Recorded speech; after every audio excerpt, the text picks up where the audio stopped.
गुल, यहाँ बैठी क्या कर रही हो तुम? मीरान की 1.25 महीने की टोकरी तैयार कर रही हूँ बस।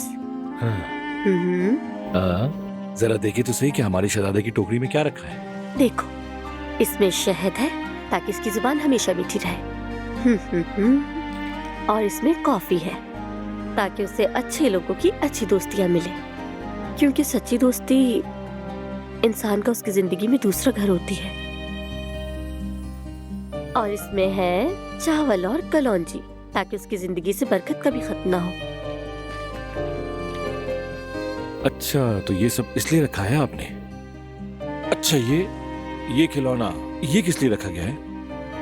ये ताकि उसकी जिंदगी खेल की तरह खुशगवार गुजरे, और ये ताकि उसके कदम हमेशा खैर की तरफ उठे।